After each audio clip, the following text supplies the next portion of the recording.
Bihar board class 10th गणित। आज हम पढ़ने वाले इसका पहला लेसन। चलिए बिना देर के शुरू करते हैं। तो सबसे पहला लेसन जो हमारा है वास्तविक संख्याएं। आज हम इसका पढ़ने वाले हैं प्रश्नावली 1.1। प्रश्नावली 1.1। आज हम इस वीडियो में इस लेसन को समाप्त करेंगे पूरा कंप्लीट रूप से। तो वीडियो थोड़ा लंबा हो सकता है पर जानकारी आपको भरपूर मिलेगा। चलिए बेसिक से शुरू करते हैं। तो सबसे पहले जानते हैं इसका बेसिक। तो बात करते हैं अंक की। अंक क्या है? अंक किसे कहते हैं? डिजिट। 0 1 2 3 4 5 6 7 8 और 9 इन्हें अंक कहते हैं।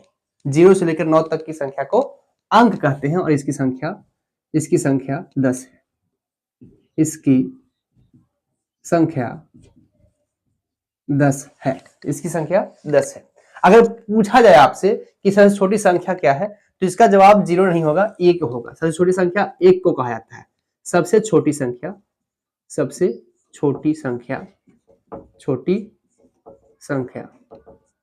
तो इसका जवाब होगा 1। और सबसे बड़ी संख्या तो सबसे बड़ी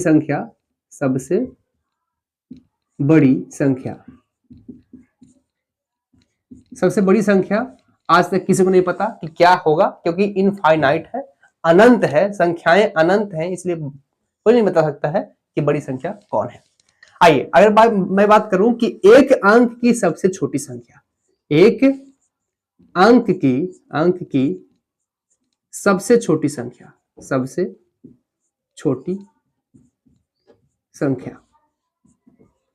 तो एक अंक की सबसे छोटी संख्या होती है 1।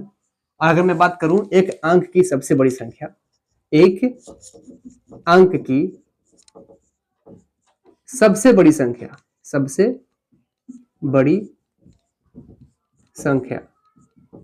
तो ये होता है 9। एक अंक की सबसे बड़ी संख्या 9, क्योंकि जैसे ही 10 होता है वो 2 अंक का बन जाता है। ये हम बेसिक पढ़ रहे हैं और इसके बाद हम लेसन पे आएंगे, क्योंकि बेसिक बहुत इंपॉर्टेंट है। अगर बेसिक मजबूत नहीं हो तो आपको आगे जो भी बताया जाए या फिर जो भी क्वेश्चन आएगा उसको समझने में दिक्कत होगा। तो मैं नहीं चाहता कि आपको कोई भी दिक्कत हो, क्योंकि आप मुझसे पढ़ रहे हो। बेसिक से चलेंगे, कोई दिक्कत नहीं होगा, कोई डाउट नहीं होगा, इसकी गारंटी मैं लेता हूँ। चलिए आगे बढ़ते हैं। तो सबसे पहले बात कर लेते हैं एक अंक की सबसे छोटी संख्या 1 और एक अंक की सबसे बड़ी संख्या 9। अगर इसी सवाल को मैं थोड़ा सा अलग तरीके से पूछूं, जैसे कि 2 अंक की मैं पूछ लूं, 2 अंक की सबसे छोटी संख्या क्या होगा? आप जवाब लिखिएगा। 2 अंक की सबसे छोटी संख्या क्या होगा? तो इसका जवाब होगा 10। 2 अंक की सबसे छोटी संख्या 10, क्योंकि 10 से ही 2 अंक शुरू होता है, सबसे छोटा ही होता है। और 2 अंक की सबसे बड़ी संख्या, 2 अंक की सबसे बड़ी संख्या क्या होगा? सबसे बड़ी संख्या 2 अंक की सबसे बड़ी संख्या होगा 99, यानी कि 99, क्योंकि एक और आएगा तो 3 अंक का बन जाएगा, तो वो 3 अंक का सबसे छोटी संख्या बन जाएगा। 2 अंक की सबसे बड़ी संख्या 99। आइए आगे बढ़ते हैं। अब जानते हैं कुछ धनात्मक संख्याएं और कुछ ऋणात्मक संख्याएं। धनात्मक संख्या क्या होती है? धनात्मक संख्या तो जितने संख्याएं जो कि या तो प्लस के साइन के साथ हो, प्लस के चिन्ह के साथ हो ऐसे, या केवल ऐसे ही लिखा हो, केवल ऐसे ही, इसके पीछे आगे कोई भी चिन्ह नहीं लगा है, ये धनात्मक संख्याएं होते हैं। यानी कि जो भी संख्याएं हम लिखते हैं वो सारे के सारे क्या होते हैं? धनात्मक संख्याएं होते हैं। और इसके पहले प्लस का चिन्ह छुपा हुआ होता है। इसके पहले प्लस का चिन्ह छुपा होता है। एक होता है ऋणात्मक संख्याएं।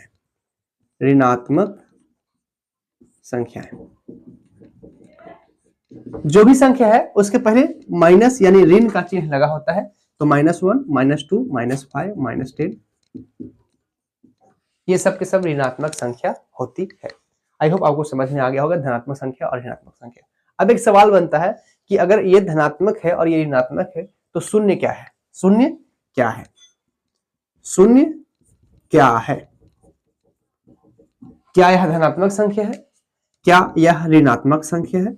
तो मैं आपको बता दूं, शून्य ना ही धनात्मक है और ना ही ऋणात्मक है। शून्य जो है ये ऋणात्मक भी नहीं है और धनात्मक भी है। शून्य जो है ना वो नगण्य, क्या कहते हैं, शून्य है, मतलब चार्ज इस पे नहीं है। अब साइंस तो पढ़ने के हम चार्ज बोलेंगे, तो शून्य, मैं पॉइंट घेता हूं, शून्य न ही धनात्मक संख्या है और न ही ऋणात्मक संख्या है, ऋणात्मक संख्या है। शून्य ना ही धनात्मक संख्या है और ना ही ऋणात्मक संख्या है। चलिए इसको स्क्रीनशॉट लीजिए, आगे बढ़ते हैं और हम जानते हैं प्राकृतिक संख्या। प्रकृत संख्या किसे कहते हैं? प्रकृत संख्या आपने पहले बहुत पढ़ा होगा, फिर भी हम एक बार देख लेते हैं क्योंकि हम बेसिक जानकारी ले रहे हैं तो अच्छे तरीके से लेंगे। तो ऐसी संख्या है जो 1 से शुरू होती है, वैसी संख्या जो 1 से शुरू होती है, 1 से शुरू होती है, 1 से शुरू होती है और अनंत तक जाती है, और अनंत तक जाती है। ऐसी संख्या है या वैसी संख्या जो 1 से शुरू होती है और अनंत तक जाती है, उसे प्रकृत संख्या कहते हैं, प्रकृत संख्या कहते हैं। ठीक है, जैसे इसका एग्जांपल हो जाएगा, 1 से शुरू होगा, 1 2 3 4 5 6 7 8, ऐसे ही यह अनंत तक जाएगा, यानी कि इनफाइनाइट तक जाएगा। अब अगर इससे सवाल पूछा जाए कि सबसे छोटी प्रकृत संख्या कौन है, सबसे छोटी प्रकृत संख्या, सबसे छोटी प्रकृत संख्या, क्या जवाब होगा इसका? सबसे छोटी प्रकृत संख्या 1 है, क्योंकि 1 से ही शुरू हो रहा है। और अगर पूछा जाए सबसे बड़ी प्रकृत संख्या, सबसे बड़ी प्रकृत संख्या, तो इसका जवाब होगा इनफाइनाइट, यानी कि कोई नहीं बता सकता है कि सबसे बड़ी प्रकृत संख्या कौन हो सकता है। एक होता है पूर्ण संख्या। पूर्ण संख्या होल नंबर किसे कहते हैं, आइए जानते हैं। पूर्ण संख्या पहले जो गिनती बना था वो 1 से ही बना था, तो 1 से 9 तक बना था। उसके बाद जब 0 को शामिल किया गया तो वह बन गया पूर्ण संख्या। इसका परिभाषा हम ऐसे लिखेंगे, वही संख्या जो 0 से शुरू होता है, वैसी संख्या, वैसी संख्या जो 0 यानी कि 0 से शुरू होकर अनंत तक जाता है, अनंत तक जाती है। 0 से शुरू होकर अनंत तक जाती है, उसे पूर्ण संख्या कहते हैं, उसे पूर्ण संख्या कहते हैं। वैसी संख्या जो 0 से शुरू होकर अनंत तक जाती है उसे पूर्ण संख्या कहते हैं। जैसे हो जाएगा 0 1 2 3 4 5 6 7, इस प्रकार से ये अनंत तक जाएगा, इनफाइनाइट तक जाएगा। तो इसमें सिर्फ केवल और केवल 0 जो है शामिल है, बाकी सब जो है प्राकृतिक संख्या वाला ही है। अगर आपसे सवाल पूछा जाए कि सबसे छोटी पूर्ण संख्या, सबसे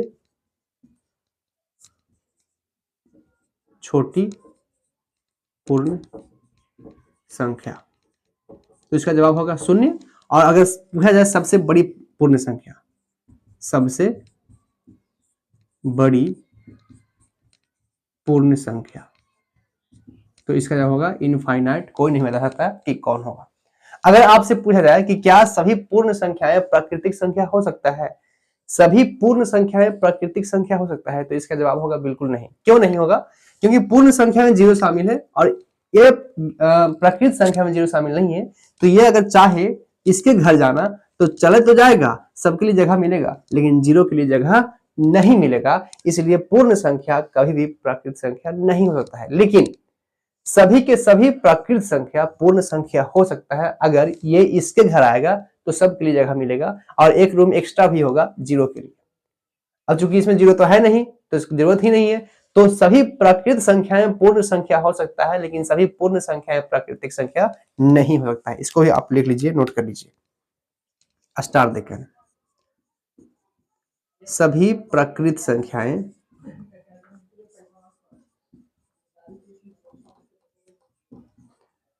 पूर्ण संख्या हो सकती है, पूर्ण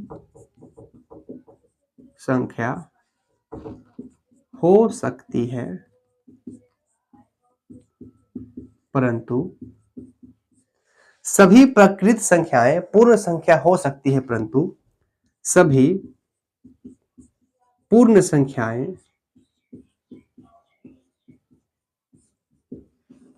प्राकृत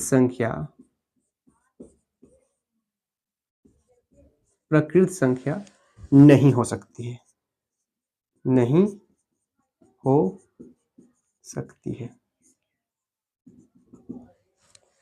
ये रहा प्राकृत संख्या और पूर्ण संख्या।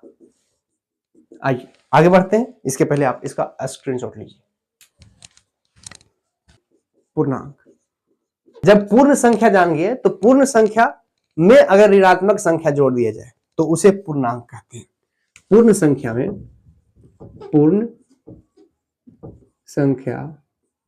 में ऋणात्मक संख्या को जोड़ने पर, ऋणात्मक संख्या को सम्मिलित करने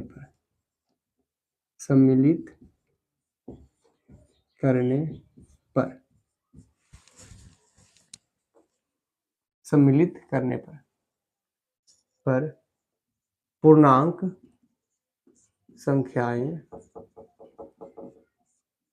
प्राप्त होते हैं।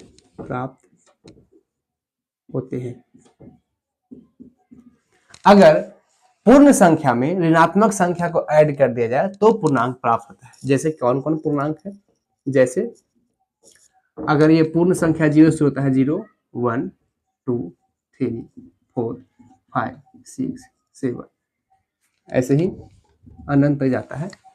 तो यहाँ पे ये जो 1 है ये +1 है, क्योंकि मैंने आपको बताया था कि अगर कुछ भी चिन्ह नहीं है तो प्लस का चिन्ह जो है छुपा हुआ है।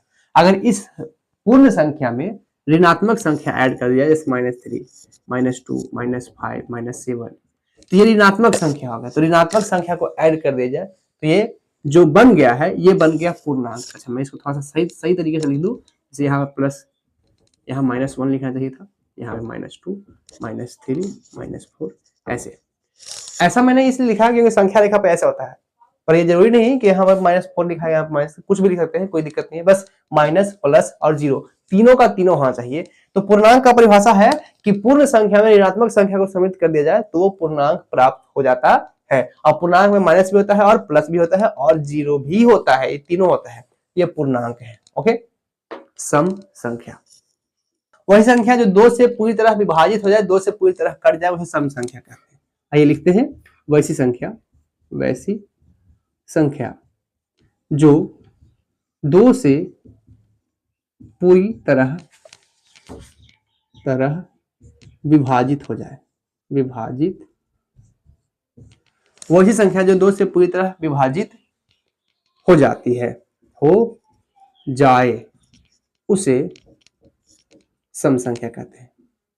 सम संख्या कहते हैं। वही संख्या जो 2 से पूरी तरह विभाजित हो जाए उसे सम संख्या कहते हैं। जैसे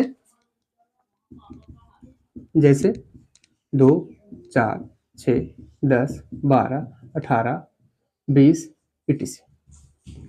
तो ये है सम संख्या जो 2 से पूरी तरह कट जाए।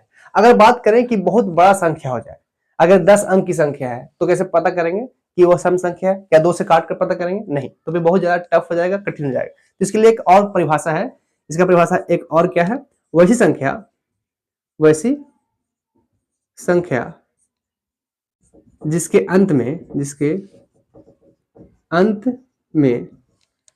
2, 4, 6, 8, गलती लिखी मैंने, 0 लिखना चाहिए था, 0, 2, 4, 6 या 8 लगा हो, वैसी संख्या जिसके अंत में 0, 2, 4, 6 या 8 लगा हो हो उसे सम संख्या कहते हैं, उसे सम संख्या कहते हैं, उसे सम संख्या कहते हैं। अब इसमें कैसे एग्जांपल करेंगे, कोई भी संख्या ले लीजिए, बड़ा से बड़ा छोटा से छोटा, 1 2 3 4 5 6 7 8 9 कुछ भी लिख दीजिए, लास्ट में इनमें से कोई अगर लगा हो तो सम संख्या होगा। मान लो लास्ट में 0 लगा है तो ये सम संख्या है, हाँ बिल्कुल सम संख्या है, क्योंकि इसमें से किसी एक का लग जाने से ये सम संख्या हो जाता है। तो अगर बहुत बड़ा संख्या हो तो इसको पहचानने का यही तरीका है कि अंत में देखेंगे कि क्या लगा है। ऐसे अगर अंत में 8 लगा दिए तो 8 जो है सम संख्या में आता है तो ये सम संख्या होगा, इत्यादि। तो ये पहचानने का तरीका है, सिंपल सा तरीका। अगर बात करें कि सबसे छोटी सम संख्या कौन है, सबसे छोटी सम संख्या, सबसे छोटी सम संख्या, तो इसका आंसर होगा 2, क्योंकि 2 से ही शुरू हो रहा है। तो सबसे छोटी संख्या, सबसे छोटी सम संख्या 2 और सबसे बड़ी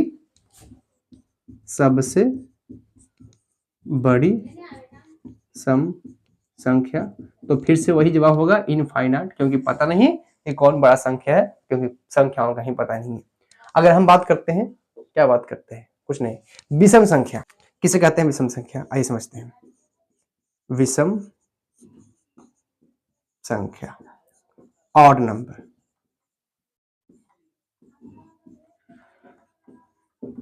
जस्ट इसका उल्टा है, अपोजिट है। वैसी संख्या जो 2 से पूर्णतः विभाजित नहीं होती है, जो 2 से नहीं कटता है, उसे विषम संख्या कहते हैं। आइए लिख लेते हैं, वैसी संख्या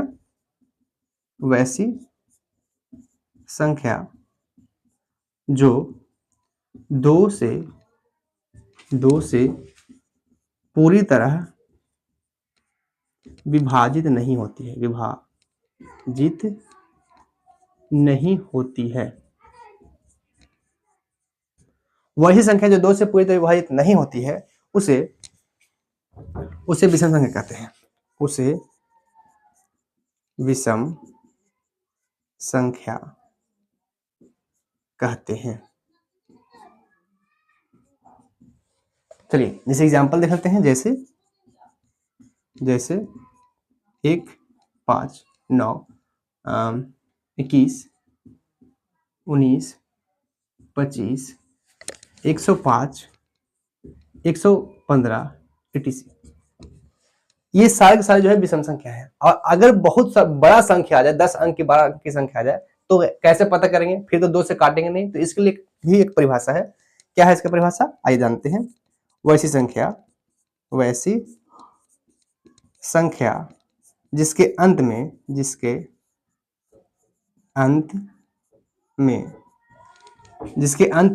1 3 5 7 या 9 लगा हो उसे विषम संख्या कहते हैं, उसे विषम संख्या कहते हैं। वैसी संख्या जिसके अंत में 1 3 5 7 या 9 लगा हो उसे विषम संख्या कहते हैं। जैसे एग्जांपल के लिए देख लेते हैं, जैसे अगर लिखा है 1 2 3 ऐसे कुछ भी लिखा है और लास्ट में इनमें से हम कोई एक लगा लेंगे तो ये विषम संख्या हो जाएगा। अगर 9 लगा दिए, अब ये विषम संख्या हो जाएगा। अगर 8 था तो ये सम संख्या, क्योंकि 8 इसमें आता है, सम संख्या कहाँ गया, सम संख्या में आता है 8। तो 8 लगा दिए तो सम, और अगर 9 लगा दिए तो विषम, यानी कि इनमें से कोई एक लगा देंगे तो विषम हो जाएगा। जैसे कि 5 6 3 2 1 4, और इनमें से हम लास्ट में इसमें से किसी एक को उठाकर 7 को उठाकर लगा दिए, ये हो गया विषम संख्या, इत्यादि। और बहुत सारे एग्जाम्पल हो सकते हैं। अगर आपसे पूछा जाए कि सबसे छोटी विषम संख्या क्या है, सबसे छोटी विषम संख्या, सबसे छोटी विषम संख्या, क्या जवाब होगा इसका? सबसे छोटी विषम संख्या 1 है, क्योंकि 1 से ही विषम संख्या शुरू हो रहा है। तो फटाक से इसका स्क्रीनशॉट लीजिए, आगे बढ़ते हैं। अभाज्य संख्या या रूढ़ संख्या किसे कहते हैं? सिंपल सा परिभाषा है, वही संख्या जो एक और अपने आप के अलावा किसी और से नहीं कटे, यानी हम इसे खरखां संख्या कहते हैं। यानी कि ये किसी से नहीं कटता, केवल एक से कटेगा या अपने आप से ही कटेगा। तो पहले इसका परिभाषा लिख लेते हैं। वैसी संख्या जो केवल एक और अपने आप से कटता है, अपने आप से कटता है। वैसी संख्या जो केवल एक और अपने आप से कटता है उसे रूढ़ या अभाज्य संख्या कहते हैं। रूढ़ या अभाज्य संख्या कहते हैं, अभाज्य संख्या कहते हैं। वही संख्या जो केवल एक और अपने आप से कटेगा उसे रूढ़ या अभाज्य संख्या कहें। जैसे 2, 3, 5, 7, 11, 13 और क्या हुआ 17, 19, 23 etc। अच्छा, मैंने यहाँ पे जो है एक नहीं लिखा है। अब एक क्यों नहीं लिखा, इसके पीछे क्या रीजन है? तो इसका एक और परिभाषा पहले जानेंगे, उसके बाद मैं बताऊंगा कि एक को क्यों नहीं अभाज्य संख्या के ग्रुप में रखा गया है। तो सबसे पहले अभाज्य संख्या का एक और परिभाषा है, वैसी संख्या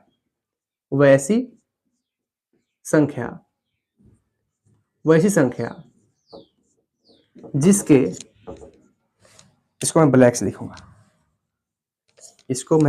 लिखूंगा, इसलिए क्योंकि अलग दिखे। वैसी संख्या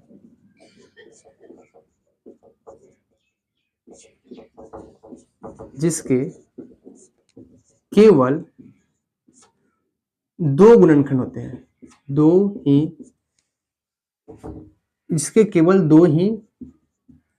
संख्याएं ही गुणनखंड होती है, दो संख्या ही गुणनखंड होते हैं। वैसी संख्या जिसके केवल दो संख्या ही गुणनखंड होता है। अच्छा नहीं लग रहा है, दो ही गुणनखंड होते हैं। वैसी संख्या जिसके केवल दो ही गुणनखंड होते हैं, दो ही गुणनखंड होते हैं। अभी आपको कुछ समझ नहीं आ रहा होगा, पर अभी मैं आपको समझाऊंगा और समझ में आ जाएगा। दो ही गुणनखंड होते हैं उसे अभाज्य संख्या कहते हैं, अभाज्य संख्या कहते हैं। आइए इसको समझते हैं कि दो गुणनखंड का क्या मतलब है। दो गुणनखंड का मतलब है कि कोई भी ऐसा संख्या होना चाहिए जिसको काटने पर केवल एक से कटे और अपने आप से कटे, किसी और से नहीं कटे। जैसे अगर मैं बात करता हूं 4 की, 4 कौन कौन संख्या से कट सकता है? 4 एक से कट सकता है।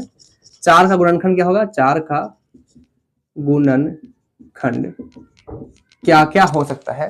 तो 4 एक से भी कट सकता है, 2 से भी कट सकता है और 4 से भी कट सकता है। ये 3 अंक से कट रहा है, यानी कि इसके गुणनखंड कितने हुए? 3 हुए, इसलिए अभाज्य संख्या नहीं है। ठीक है, इसी प्रकार से हम देखते हैं 2 का गुणनखंड, 2 का गुणनखंड। तो 2 किसको से कट रहा है? 1 से कटता है और 2 से कटता है और किसी से नहीं कटता है। तो इसके केवल 2 गुणनखंड है, 2 संख्या ही गुणनखंड है, इसलिए यह अभाज्य संख्या है। अब बात करते हैं 1 का गुणनखंड। देखिए 1 का गुणनखंड केवल 1 है, 1 के अलावा और किसी से कटेगा? 1 खुद है और 1 खुद भी है। तो 1 जो है इसका केवल 1 ही गुणनखंड है, 2 गुणनखंड नहीं होता है, इसलिए यहाँ पे अभाज्य संख्या के रूप में 1 को नहीं लिखा जाता है। क्योंकि परिभाषा क्या कहता है कि केवल 2 ही गुणनखंड होते हैं, यानी कि कम से कम 2 गुणनखंड होना भी जरूरी है। और 1 का केवल और केवल 1 ही गुणनखंड है, इसका कोई और रिश्तेदार नहीं है, इसलिए 1 अभाज्य संख्या नहीं है। ये आप सवाल पूछ सकते हैं, या अगर आपसे कोई पूछा जाए तो आप बेझिझक जवाब दे सकते हैं कि एक ऐसा संख्या है जिसके 1 ही गुणनखंड है, 2 गुणनखंड नहीं है, और 2 गुणनखंड जरूरी है होना अगर आप अभाज्य संख्या के ग्रुप में आना चाहते हैं। तो 2 सबसे छोटा अभाज्य संख्या कहा जाएगा, क्योंकि 2 से ही अभाज्य संख्या शुरू होगा, 1 से नहीं। 1 अभाज्य संख्या के रूप में नहीं आता है। इसको मैंने समझाने के लिए इसको लिखा है, अगर आप चाहें तो आप लिख सकते हैं, लेकिन मैं इसको थोड़ा मुझे मिटाना पड़ेगा, क्योंकि आगे समझना है तो इसको मिटाना पड़ेगा। अगर मैं बात करता हूं कि सबसे छोटी अभाज्य संख्या कौन सी होगी, ये तो परिभाषा हो गया। नेक्स्ट पॉइंट, सबसे छोटी अभाज्य संख्या कौन है? सबसे छोटी अभाज्य संख्या, सबसे छोटी अभाज्य संख्या कौन बन गया? तो सबसे छोटी अभाज्य संख्या बन गया 2। क्यों? क्योंकि 2 अभाज्य संख्या में आता है, 1 नहीं आता है। अगर मैं पूछूं सम अभाज्य संख्या कौन है? सम अभाज्य संख्या, सम अभाज्य संख्या। तो दो एक ऐसा संख्या है जो सम संख्या है और अभाज्य संख्या भी है। ऐसा कोई भी संख्या नहीं है जो सम संख्या होने के बावजूद भी अभाज्य है, केवल दो को छोड़कर। दो सम संख्या होने के बावजूद भी अभाज्य संख्या है और यह एक इकलौता है, इसके अलावा कोई और नहीं है जो सम संख्या भी हो और अभाज्य संख्या। अच्छा, अगर मैं बात करूं कि एक अंक की सबसे बड़ी अभाज्य संख्या, अभाज्य संख्या, एक अंक की सबसे बड़ी अभाज्य संख्या कौन है? एक अंक की, मैं बोल रहा हूं एक अंक की सबसे बड़ी अभाज्य संख्या, तो एक अंक का सबसे बड़ी अभाज्य संख्या 7 होगा। क्या होगा? 7, क्योंकि 7 के बाद आता है 11 और 11 जो है 2 अंक का हो जाता है। तो एक अंक की सबसे बड़ी अभाज्य संख्या। यह सवाल पूछा जा चुका है कि 2 अंक की सबसे बड़ी अभाज्य संख्या, 2 अंक की सबसे बड़ी अभाज्य संख्या, अभाज्य संख्या। 2 अंक की सबसे बड़ी अभाज्य संख्या क्या होता है?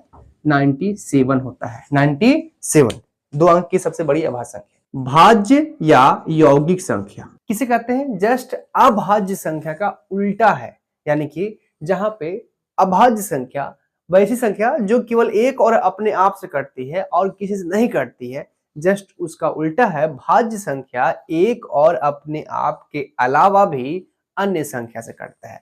वैसी संख्या जो एक और अपने आप के अलावा भी अन्य संख्याओं से विभाजित है, अन्य संख्याओं से विभाजित हो जाता है, उसे भाज्य या यौगिक संख्या कहते हैं। जैसे कि 4 1 से भी कटता है, 2 से भी कटता है और 4 से भी कटता है। 6 1 से कटता है, 2 से कटता है, 3 से कटता है और 6 से भी कटता है, यानी एक और अपने आप के अलावा अन्य संख्या से भी कटता है। तो ऐसे संख्या को कहते हैं भाज्य संख्या या यौगिक संख्या। तो ये भाज्य संख्या है।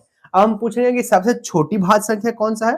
तो सबसे छोटी भाज्य संख्या है 4। आइए आगे बढ़ते हैं। परिमेय संख्या, परिमेय संख्या किसे कहते हैं? तो आपने 9th क्लास में पढ़ा ही होगा, वैसी संख्या जिसे p बटा q के रूप में लिखा जा सकता है उसे परिमेय संख्या कहते हैं। वैसी संख्या जिसे p बटा q के रूप में लिखा जाता है। तो लिख लेते हैं परिभाषा, वैसी संख्या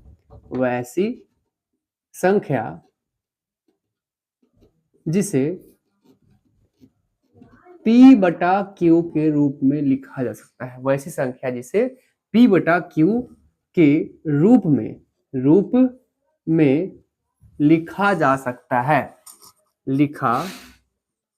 लिखा जा सकता है, उसे परिमेय संख्या कहते हैं, उसे परिमेय संख्या कहते हैं, परिमेय संख्या कहते हैं। वैसी संख्या जिसे p बटा q के रूप में लिखा जा सकता है उसे परिमेय संख्या कहते हैं, यानी कि जिसे बट्टा के रूप में लिखा जा सकता है। जैसे एग्जांपल क्या हो जाएगा?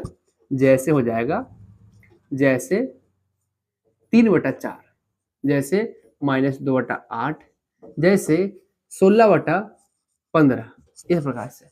हाँ, एक बात और बता दूं, अगर लिखा है √16, अब पूछा जाए कि क्या यह परिमेय संख्या है, तो पहले इसको हल कीजिए कि क्या इसका वर्गमूल निकाला जा सकता है? निकाला जा सकता है और इसका वर्गमूल आएगा 4 और 4 के नीचे एक छुपा होता है, तो अब ये परिमेय संख्या हमको साफ साफ मालूम पड़ रहा है।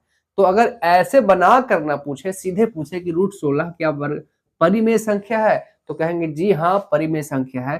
क्यों है? क्योंकि इसका वर्गमूल निकल जा रहा है, अगर वर्गमूल नहीं निकलता तो इसे परिमेय संख्या नहीं कहते। तो ये सब के सब क्या है? परिमेय संख्या है। चलिए एक परिभाषा और है परिमेय संख्या का, वैसी संख्या जिसका दशमलव प्रसार, वैसी संख्या जिसका दशमलव प्रसार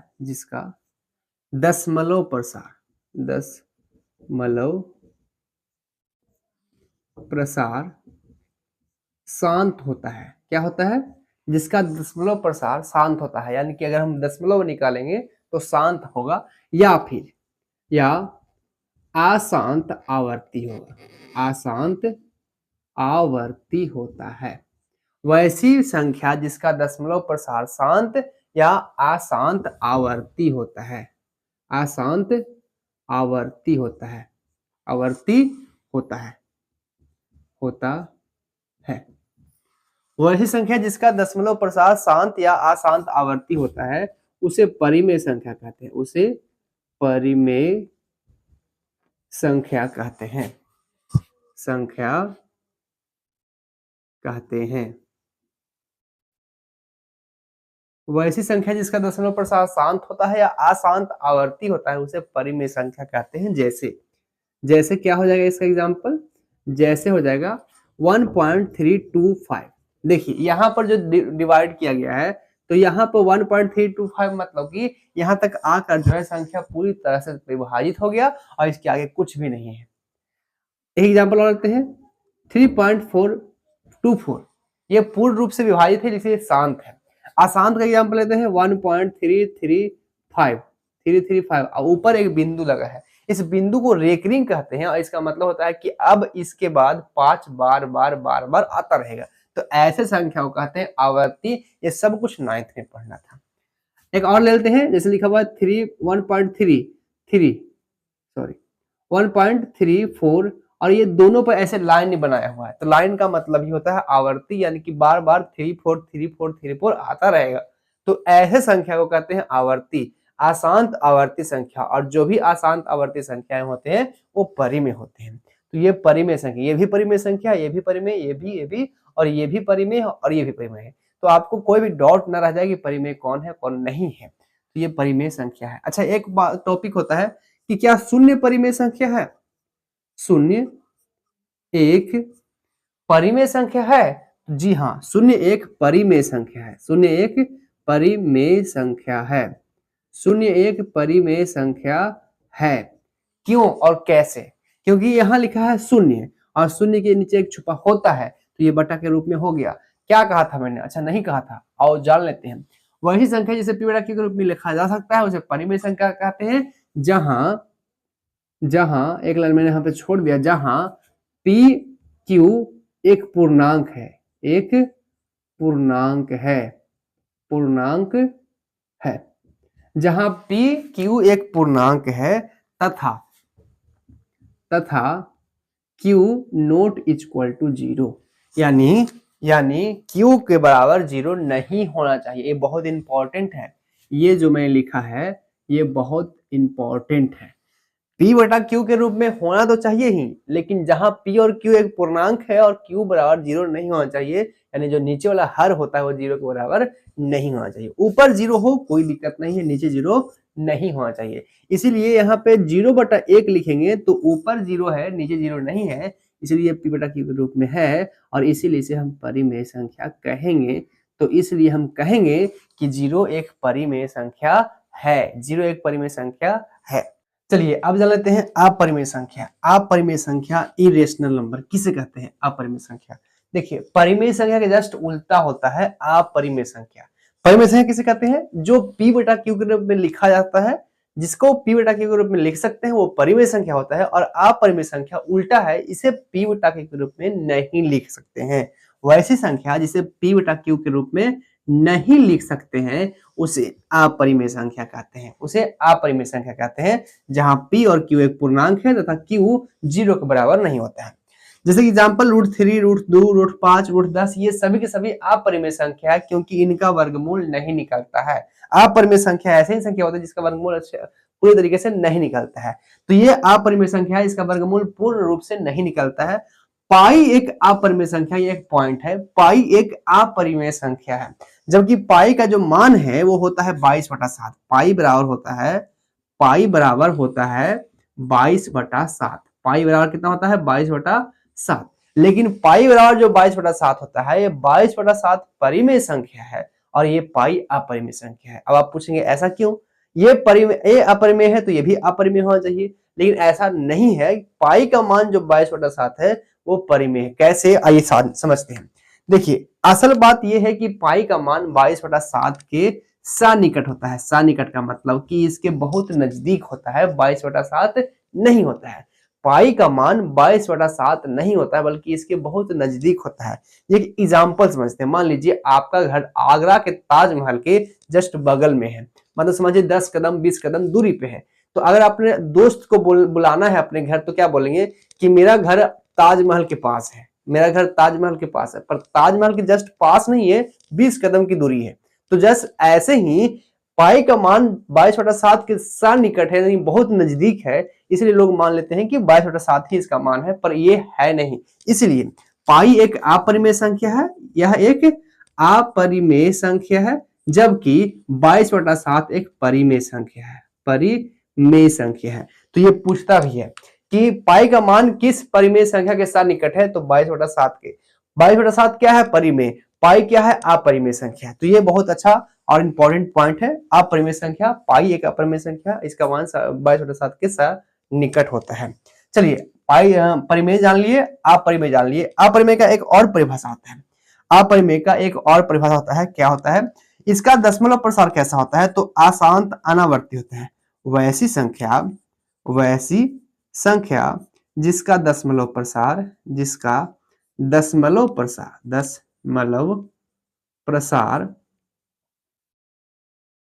वैसी संख्या जिसका दशमलव प्रसार अशांत अनावर्ती होता है। अशांत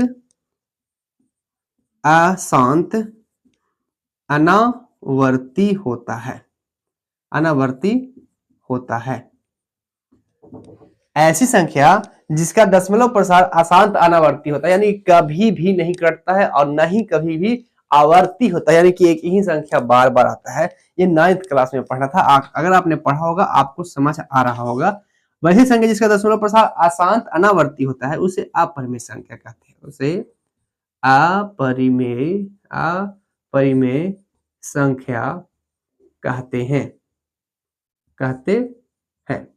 वही संख्या जिसका दशमलव प्रसार अशांत अनावर्ती होता है, उसे अपरिमेय संख्या कहते हैं। जैसे एग्जाम्पल समझते हैं। जैसे एग्जाम्पल हो सकता है 1.2345678, ऐसे ही करके आगे बढ़ता रहेगा। इसका मतलब ये नहीं कि फिर आगे दोहराएगा 11 12 13, मतलब हमेशा हर बार अलग अलग संख्या ही आएगा और ये कभी भी पूरी रूप से नहीं कटेगा। तो यह संख्या अपरिमेय संख्या होते हैं और इसे अशांत अनावर्ती कहते हैं। जैसे 3.1423896 कुछ भी लिखते जाइए, ये अनंत तक ऐसे ही चलता रहेगा। तो यह संख्या को अशांत अनावर्ती कहते हैं और यह एक अपरिमेय संख्या है। तो यहाँ पर लगा देता हूं मैं इत्यादि। तो अब आपको समझ में आ गया होगा कि कौन परिमेय है और कौन अपरिमेय है, कैसे पहचान करेंगे। अगर वर्गमूल निकल जाता है, अगर रूट में है और वर्गमूल निकल जाता है तो परिमेय संख्या, अगर बटा के रूप में है तो परिमेय संख्या, अगर पॉइंट में है और पूरी तरह से कट जाता है तो परिमेय, और नहीं भी कटता है, ऊपर रेकरिंग लगा है तो भी परिमेय। लेकिन ऐसा संख्या जो हमेशा रूट में है और इसका वर्गमूल नहीं निकलता है, अपरिमेय संख्या कहलाता है। और अगर पॉइंट में है और पॉइंट में भी अंक जो है अनंत तक जाता रहेगा, कभी नहीं कटेगा, तो अपरिमेय संख्या होता है। तो ये है परिमेय और ये अपरिमेय। आइए, अब चूंकि हम पढ़ रहे हैं वास्तविक संख्या, तो ये जानना तो बहुत जरूरी है कि वास्तविक संख्या किसे कहते हैं। तो जल्दी से इसका स्क्रीनशॉट लीजिए, आगे बढ़ते हैं और वास्तविक संख्या जानते हैं किसे कहते हैं। वास्तविक संख्या किसे कहते हैं? चूंकि हमारा लेसन भी है वास्तविक संख्याएं, तो सबसे पहले तो जानना जरूरी है वास्तविक संख्याएं किसे कहते हैं। वास्तविक संख्या या कह सकते हैं रियल नंबर। किसे कहते हैं, क्या है इसका परिभाषा? तो परिमेय संख्या और अपरिमेय संख्या के समुच्चय के सम्मिलित रूप को, यानी परिमेय संख्या और अपरिमेय संख्या को मिला देते हैं, तो उसे कहते हैं वास्तविक संख्या। तो आइए लिख लेते हैं परिभाषा। परिमेय संख्या और अपरिमेय संख्या के समुच्चय को परिमेय संख्या और अपरिमेय संख्या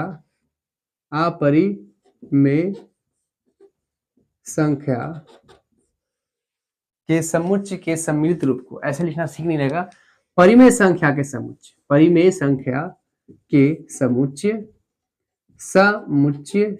का मतलब समझिए आप ग्रुप। तो परिमेय संख्या के समुच्चय और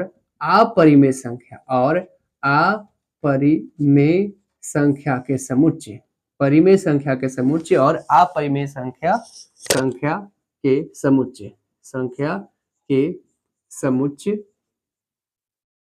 समुच्चय के सम्मिलित रूप को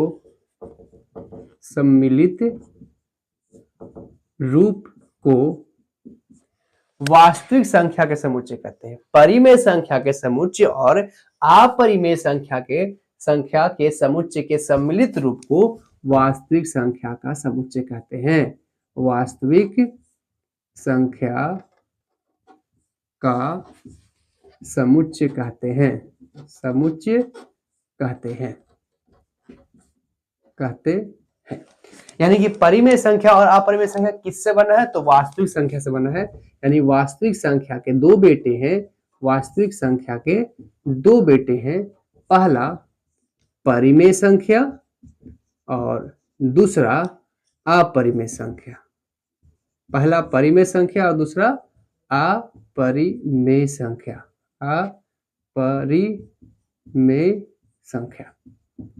चलिए, तो ये तो हम बेसिक जान लिए, क्योंकि इतना सारा बेसिक था।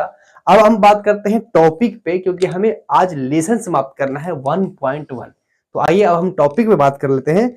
हमें सबसे पहले सीखना है भाग एल्गोरिदम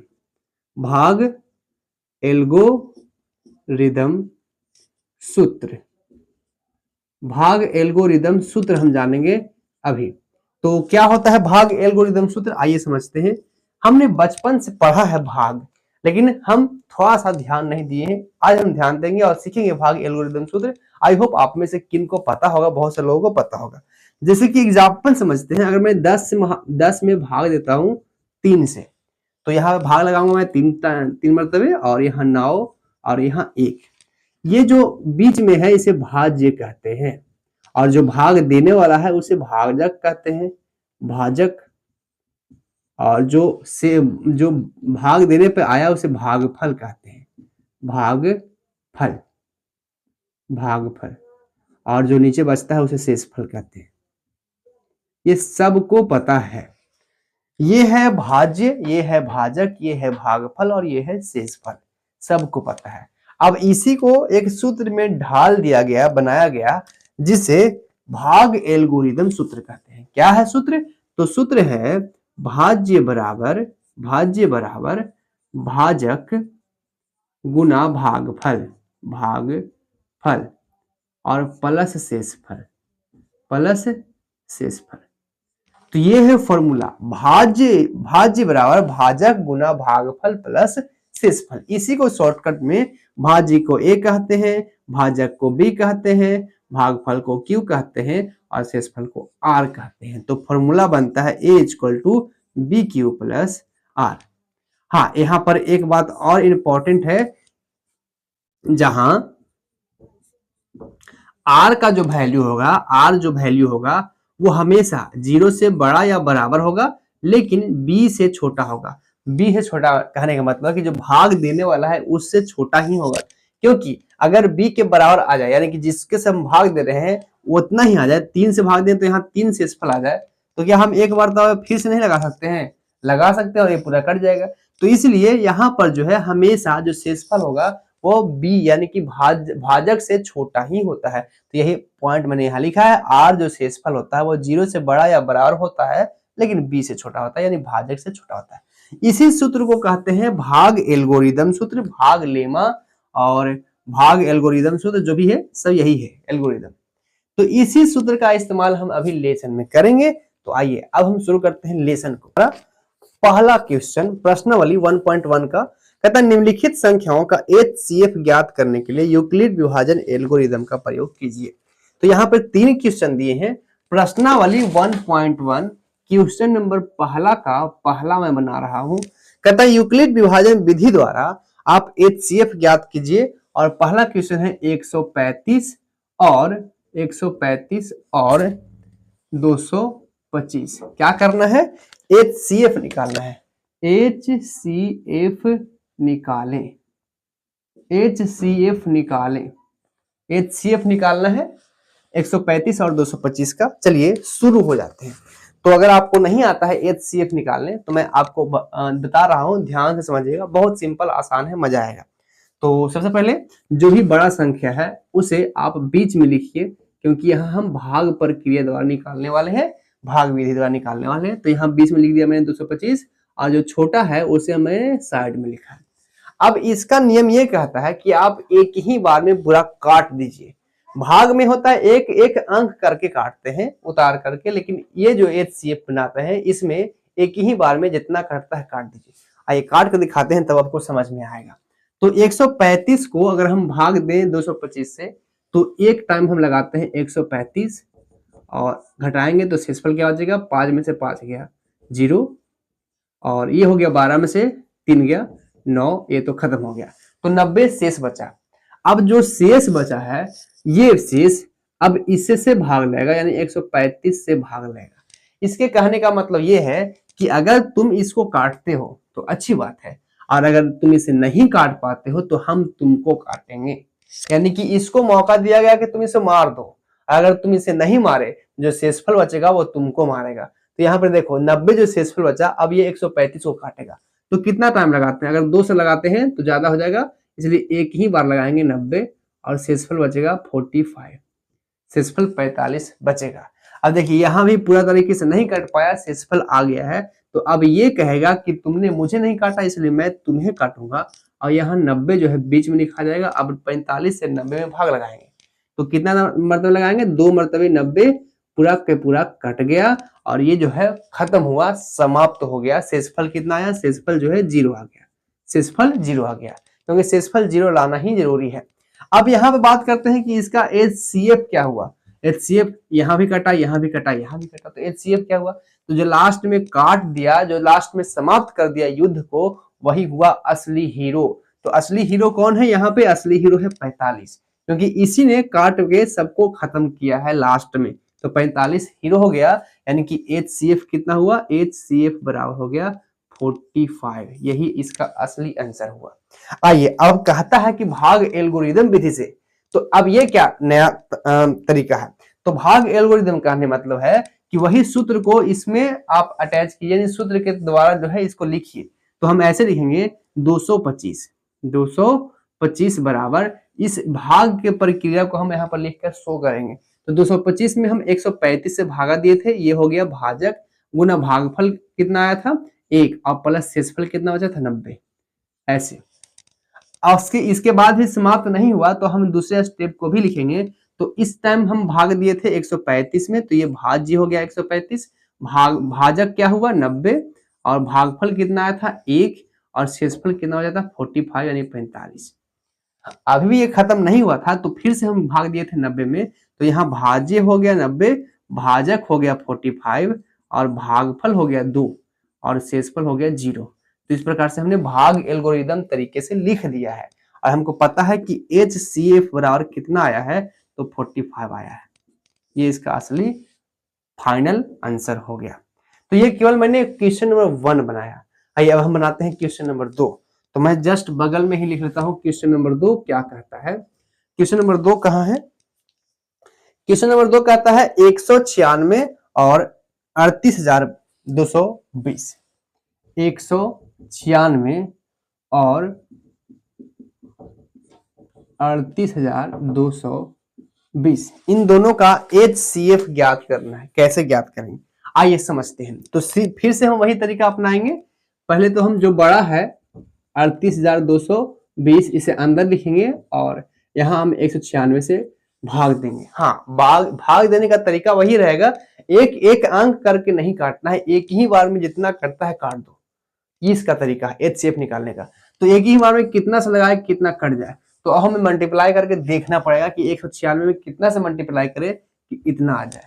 तो मैं आपको बता दूं 195 आएगा। 195 मुझे कैसे पता, क्योंकि मैं बहुत बार बना चुका हूं तो मुझे अब याद हो गया है। 195 से अगर लगाएंगे तो 138,222 आता है, और ये पूरी एक बार में कट जाता है, शून्य हो जाता है। अब देखिए यहाँ पर तो भाग खत्म हो गया, तो अब इसका HCF कितना आया, इसका HCF कितना आया, तो इसका HCF आया 196। पूछिए क्यों, क्योंकि मैंने अभी क्या बताया कि जो काट कर खत्म कर दिया वही हीरो हो गया। तो यहाँ पे एक ही बार में कट गया, तो काटा किसने 196 ने, तो यही इसका हीरो हो गया, यानी कि हीरो कौन हुआ 196। अगर हम इसको भाग एल्गोरिदम की तरीके से लिखना चाहें तो क्या लिखेंगे, तो इसका हम भाग एल्गोरिदम में लिखना चाहें तो लिखेंगे 38,220 बराबर 196 जो कि भाजक है और भागफल है 195 और शेषफल है 0।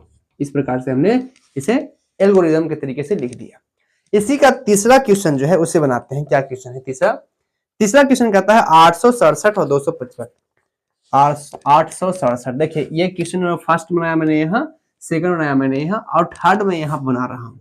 क्वेश्चन नंबर थर्ड जो है मैं यहाँ पे बना रहा हूँ, ध्यान से समझिएगा। 867 और 225 नहीं 255, ये हमारा तीसरा नंबर क्वेश्चन है। आइए इसको बनाते हैं। कैसे बनाएंगे, तो फिर से यही काम करेंगे हम, जो बड़ा है उसे अंदर लिखिए और जो छोटा है उसे बाहर लिखिए। अब हम लगाते हैं, कितना से लगाएं, देखिए अगर 255 है, अगर 4 से लगाते हैं तो 2 चौको 8, 800 आ जाएगा, क्योंकि नहीं लग पाएगा तो 400 तो नहीं, लेकिन हाँ 3 से जरूर लगाएंगे। अगर 3 से लगाते हैं 5 दिए 15 के 5 हाथ में चाहे 1, 15 1 16 के 6 हाथ में चाहे 1 और 3 6 और 1 7, 765 आया। सही आया, हाँ सही आया होगा। तो 765 आया, घटाएंगे 201 यानी 102। अभी जो ये पूरा काटने वाला था काटा नहीं है, शेषफल 102 बचा, तो फिर से हम भाग लगाएंगे। क्या कहेगा कि तुमने मुझे नहीं काटा तो मैं तुझे काटूंगा, और 102 जो है किससे भाग देंगे हम, अब 255 में भाग देंगे 102 से, 255 में 102 से भाग देंगे। कितना से लगाए, अब हम साफ साफ देख पा रहे हैं कि अगर 2 से लगाएंगे तो 204 आएगा, 204 आएगा और शेषफल क्या बचेगा, 5 में से 4 घटा 1 और ये 5, 51 बचेगा।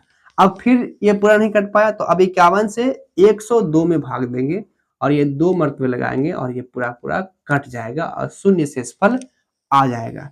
तो ये तो कट गया। HCF क्या हुआ, HCF क्या निकला, तो फिर से वही जो काट दिया वो हीरो है, तो हीरो कौन है 51, तो इसका HCF बराबर हो जाएगा 51। अगर भाग एल्गोरिदम तरीके से लिखना है तो कैसे लिखेंगे, लिखेंगे 867 बराबर भाजक था 255, भागफल आया 3 और शेषफल बचा था 102, ऐसे।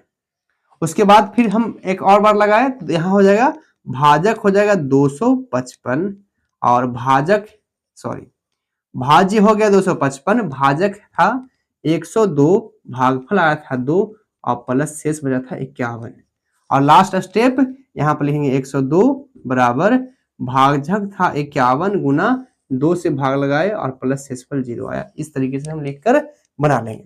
तो हमने पहला क्वेश्चन जो है कंप्लीट कर लिया है। पहला यहाँ पे है, दूसरा यहाँ पे है और तीसरा ये बनाया है हमने। आप इसका एक बार स्क्रीनशॉट ले लीजिए। दर्शाइए कि कोई भी धनात्मक विषम पूर्णांक 6q + 1 या 6q + 3 या 6q + 5 के रूप का होता है जहां q एक कोई पूर्णांक है। तो ऐसे क्वेश्चन को कैसे बनाते हैं, आइए समझते हैं ऐसे क्वेश्चन को कैसे बनाते हैं। मैं बस यहाँ पे क्वेश्चन लिख लूंगा कि क्या कहता है। तो क्वेश्चन जो है दूसरा नंबर क्वेश्चन क्या कहता है, कहता है कि आप दर्शाना है कि 6q + 1 या फिर 6q + 2 या फिर 3 या फिर 6q + 5 के रूप का कोई विषम धनात्मक पूर्णांक होता है या नहीं होता है। आइए तो बनाना सोल्व करते हैं। तो सबसे पहले यहाँ लिखूंगा मैं हल। तो सबसे पहले हल लिख लिया मैंने। अब हम आते हैं सूत्र से। तो सबसे पहले लिखेंगे कि भाग एल्गोरिदम सूत्र से, भाग एल्गोरिदम सूत्र से हम जानते हैं क्या भाग एल्गोरिदम सूत्र क्या होता है, जानते हैं A = BQ + R होता है, जहां पे R जो शेषफल है वो 0 से बड़ा या बराबर होता है और B से छोटा होता है। ये हम फॉर्मूला जानते हैं। चलिए देखिए यहाँ पे 6q लिखा हुआ है, यानी कि ये b की जगह 6 है और q तो है ही और ये शेषफल हो गया। तो हम यहाँ मानेंगे, माना b = 6, माना b = 6। जब b = 6 मान लिया तो ए इक्वल टू क्या हो जाएगा 6q plus are. 6q plus are, क्यों? क्योंकि बी की जगह मैंने 6 जो है रख दिया है। और तथा जब 6q plus R B equal to 6 मान लिया है, इसलिए बी इक्वल टू 6 मानने पर 6q प्लस आर हो जाएगा, और तथा आर का जो वैल्यू हो जाएगा वो 6 से छोटा हो जाएगा, क्योंकि अभी मैंने बताया था कि बी से छोटा ही होता है आर का वैल्यू। तो आर जो है कितना हो जाएगा 5 तक हो जाएगा, यानी बी का वैल्यू जो है उसे छोटा ही आर होगा। तो आर का वैल्यू 0 हो सकता है, 1 हो सकता है, 2, 3, 4, 5 हो सकता है, लेकिन 6 नहीं हो सकता है, क्योंकि 6 तो बी ही है, तो बी से छोटा ही होना चाहिए। तो आर का वैल्यू ये सब हो सकता है। अब इसमें आप पहचान सकते हैं कि कौन सम है और कौन विषम है, क्योंकि यहाँ कह रहा है कि विषम धनात्मक पूर्णांक, तो विषम संख्या ही लेंगे। तो सबसे पहले यहाँ पर लिखता हूं मैं r इक्वल टू 1 रखने पर r क्यों रख रहे हैं? क्योंकि यहाँ हमको लाना है 6q प्लस 1, तो 1 रखेंगे तभी तो आएगा, और 1 एक विषम संख्या है भी। तो r इक्वल टू 1 रखने पर, अगर 1 रखते हैं तो a इक्वल टू क्या हो जाएगा 6q प्लस 1 हो जाएगा। जहां r था वहां मैंने 1 रख लिया, तो 6q प्लस 1 क्या इस फॉर्म में आ गया? यही तो कहता है क्वेश्चन कि क्या कोई विषम धनात्मक पूर्णांक इस रूप का होता है? तो देखिए तो क्या हुआ। जी हाँ, बिल्कुल हो गया। इसी प्रकार का तो कह रहा था और हमने निकाल दिया, बस इतना सिंपल था। आइए अब इसके रूप में लाते हैं। तो यहां पर r इक्वल टू 1 लिए थे तो ये इतना आया। अब हम लिखते हैं r इक्वल टू, देखो ये फर्स्ट कंडीशन था जो यहाँ आ गया, सेकंड कंडीशन यहाँ ले रहे हैं, r इक्वल टू 3 रखने पर जब r इक्वल टू 3 रखेंगे तो a इक्वल टू क्या हो जाएगा 6q प्लस 3, इसके फॉर्म में आ गया, सिंपल। अगर तीसरा कंडीशन हम फॉलो करते हैं r इक्वल टू 5 रखने पर a इक्वल टू क्या हो जाएगा 6q प्लस 5। तो ये जो है तीनों हमने ले आया। तो क्या कहता है, क्या विषम धनात्मक पूर्णांक इस रूप का होता है? तो लिखेंगे हाँ, विषम धनात्मक पूर्णांक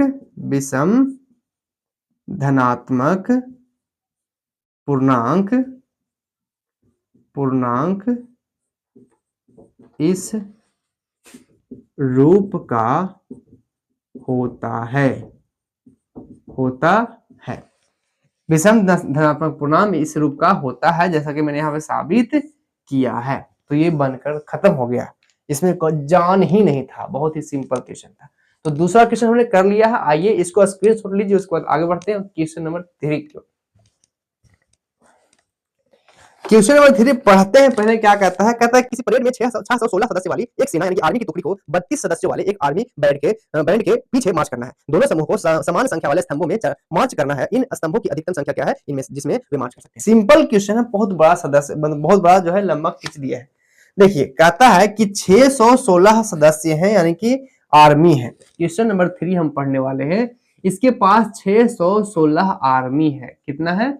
616 आर्मी इसके पास है, और इस आर्मी को 32 सदस्यों वाले आर्मी की टुकड़ी में लंबवत ऐसे खड़ा, तो उधर और क्षैतिज रूप से ऐसे जो है लाइन में लगाना है। और कहता है कितने लाइनिंग ऐसे बनेंगे कि मतलब सभी जो है अच्छे से आ जाए।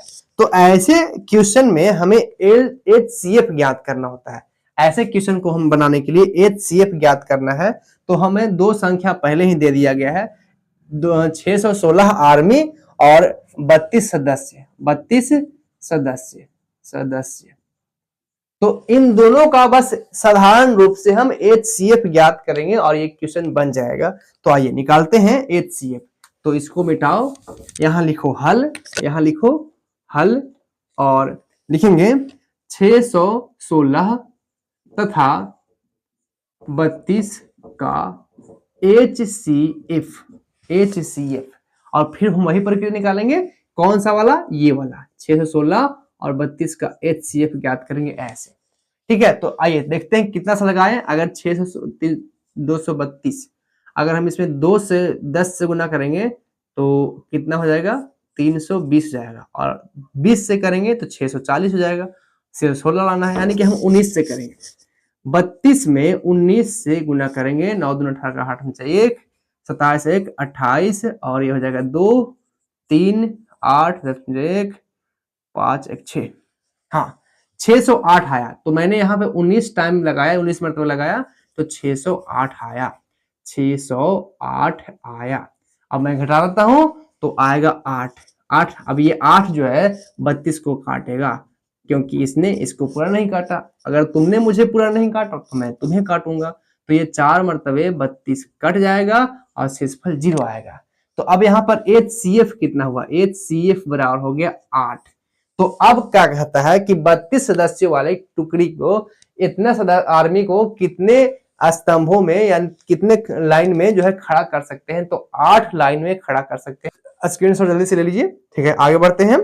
कहता चौथा नंबर क्वेश्चन कि यूक्लिड विभाजन परिमेयका का प्रयोग करके दर्शाइए कि किसी धनात्मक पूर्णांक का वर्ग किसी पूर्णांक m के लिए 3m या 3m+1 के रूप का होता है। आइए इसको भी समझ लेते हैं, बना लेते हैं, लेकिन पहले इसको मिटाना पड़ेगा मुझे। क्वेश्चन नंबर 4 बनाने वाले हैं। ये NCERT बुक है, आई होप आपको पता ही होगा, तो मैंने बताया नहीं। इसका ये जो है बिहार बोर्ड के लिए बहुत इंपॉर्टेंट है, BTBC भी कह सकते हैं, इसी को कहते हैं शायद। तो ये बिहार बोर्ड के द्वारा जारी किया गया बुक है और ये बहुत इंपॉर्टेंट है और इसी से पूछता है सवाल।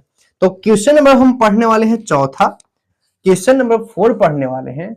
और 4 क्वेश्चन क्या कहता है कि दिखाइए कि कोई धनात्मक विषम पूर्णांक का वर्ग, यहां वर्ग कह रहा है 3m या फिर 3m+1 या फिर 3, बस इतना ही है, 3m+1 के रूप का होता है।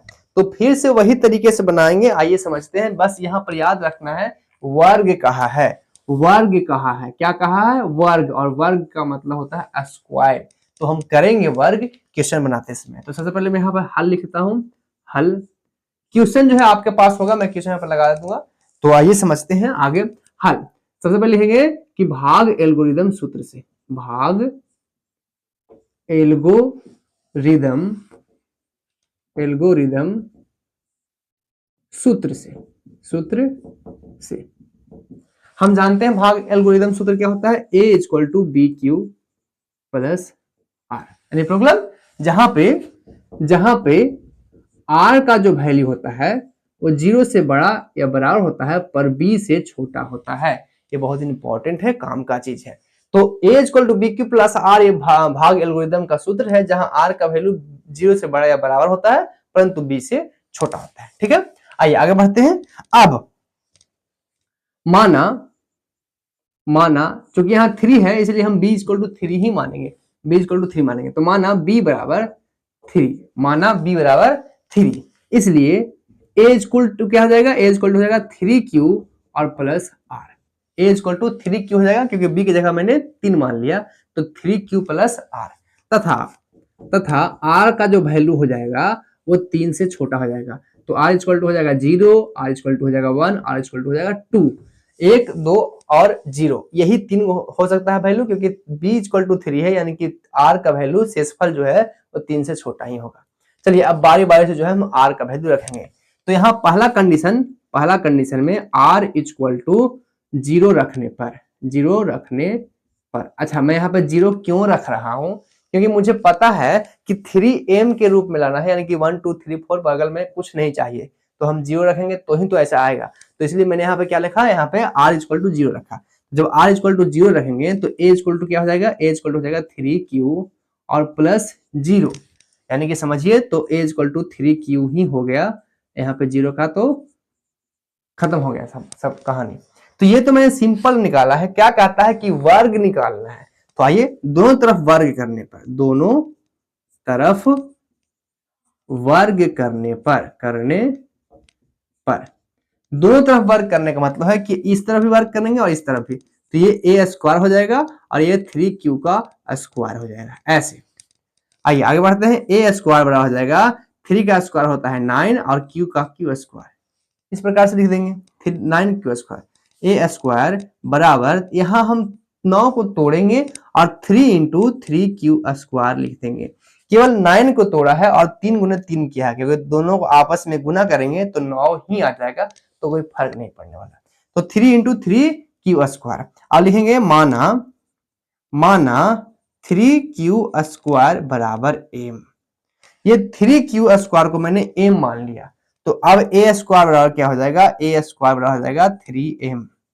3m कैसे किया मैंने, तो जो 3q² था इस पूरे को मैंने m मान लिया, तो 3 इंटू m 3m हो गया। तो इस प्रकार से हमने इस फॉर्म में ले आया, हमने इस तरीके से इस रूप में ले आया और ये बनकर सही है, खत्म हो गया, समाप्त हो गया। अब कहता है 3m + 1 के रूप में लाना है, तो आइए इसे भी कर लेते हैं। तो मैं इसे बगल में बनाता हूं, मैं इसे बगल में बनाता हूं। तो इस बार मैं मानूंगा r = 1। देखिए यहां मैं लिखा था r = 0 रखने पर, तो मैं यहां लिखूंगा r = 1 रखने पर, 1 रखने पर। जब r = 1 रखेंगे तो a = क्या हो जाएगा, a = हो जाएगा, देखिए 3q + r था ना, तो 3q और प्लस 1 हो जाएगा, क्योंकि r की जगह हम 1 रख रहे हैं। आइए आगे बढ़ते हैं। दोनों तरफ वर्ग करने पर, दोनों तरफ वर्ग करने पर, वर्ग करने पर, तो हम दोनों तरफ वर्ग कर लेते हैं। तो यहाँ a से हो जाएगा a² और यहाँ हो जाएगा 3q + 1 का होल स्क्वायर। ऐसे इसका केवल स्क्वायर नहीं करेंगे या फिर इसका नहीं, दोनों का स्क्वायर करेंगे, यानी कि होल स्क्वायर हो जाएगा। अब ये फॉर्मूला से बनेगा, इसके पीछे एक फॉर्मूला है। क्या है फॉर्मूला, फॉर्मूला है a + b का होल स्क्वायर बराबर होता है a² + 2ab और प्लस b²। ये फॉर्मूला है a + b का होल स्क्वायर का, जस्ट इसके जैसा ही बनेगा, फॉर्मूला पे बनेगा। तो आइए बनाकर देखते हैं। तो सबसे पहले a² को तो मैं यहाँ ऐसे ही लिखता हूँ a², ठीक है। ये हो गया a और ये हो गया b, तो a² यानी कि 3q का स्क्वायर और प्लस 2ab, तो 2 इंटू a की जगह कौन है, 3q है, और b की जगह कौन है, 1 है, तो 2ab और प्लस b², b की जगह कौन है, 1 है, तो 1 का स्क्वायर, ऐसे लिख देंगे, ठीक है। आगे बढ़ते हैं। तो a² बराबर हो जाएगा 3q का स्क्वायर होता है 9q² और प्लस 3 में 2 से मल्टीप्लाई करेंगे 6 आएगा, 6q और 1 से करेंगे तो कोई फर्क पड़ेगा नहीं, तो 6q और प्लस 1 का स्क्वायर केवल 1 ही होता है। आगे बढ़ते हैं और a² बराबर हो जाएगा a², अच्छे से लिखता हूं मैं, a² बराबर, देखिए 9q² प्लस 6q प्लस 1 है, इसमें से इन दोनों में से मैं 3 कॉमन लूंगा, 3 कॉमन लेता हूं, यानी कि निकालते हैं, डिवाइड कर लेता हूं। तो 3 जब कॉमन लेंगे तो यहाँ बचेगा 3q²। क्यों, क्योंकि यहाँ पे अगर हम वापस से गुना करेंगे तो 3 तिहाई 9q² हो जाएगा। तो हमने जो कॉमन लिया है वो सही किया है। यहाँ पे 6q है, तो यहाँ 3 कॉमन लेने के बाद 2q बचेगा, 2q बचेगा, क्योंकि अगर हम वापस से गुना करेंगे तो 3 दूना 6q हो जाएगा।